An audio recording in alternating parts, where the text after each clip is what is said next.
உள்ளார் உள்ளத்தில் ஒழிக்க மொழியானே நீராய் உருக்கி என் அறையிடாய் நின்றானே இன்பமும் துன்பமும் இல்லானே உள்ளானே அன்பர கண்மனை அவைமாய் எல்லைமாய் ஜோதியனே நுண்ணுருளே தோன்றா பெருமேனே ஆதியனே அந்த நடுவாய் எல்லானே ஈர்த்தன்னை ஆட்கொண்ட எந்த பெருமானே கூர்த்தமை ஞானத்தால் கொண்ட நிர்வாதம் கரத்தில் நோக்கரிய நோக்கே நுணுக்கரிய நுண்ணுணர்வே நோக்கும் வரவும் உணவில்லா புண்ணியனே காக்கும் என் காவலனை காண்பறிய பேரொழியே ஆற்றின்ப வெள்ளமே அத்தாமைக்காய் என்ற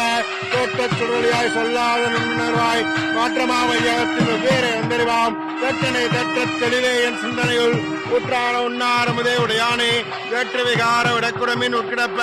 ஆற்றே எம் ஐயா அரணேவோ என்றென்று போற்றி புகழ்ந்திருந்து பொய்கட்டுமையானார் ஈட்டிங்க வந்து வினைபிறவி சாராமே கல்லா புலகரமே கட்டளிக்க வல்லானே கல்லர்களில் அட்டம் பயின்றாடும் நாதனே தில்லையில் கூத்தனே தென்பாண்டி நாட்டானே அல்லல் விரவி அறுப்பானே ஓ என்று சொல்லற் கரியானே சொல்லி திருவடிக்கு சொல்லிய பாட்டின் பொருளாந்து சொல்லுவார் செல்லவார் சோபுரத்தினுள்ளார் சுவனடிக்கு கல்லோரும் ஏத்த பணிந்து சிதம்பலம்.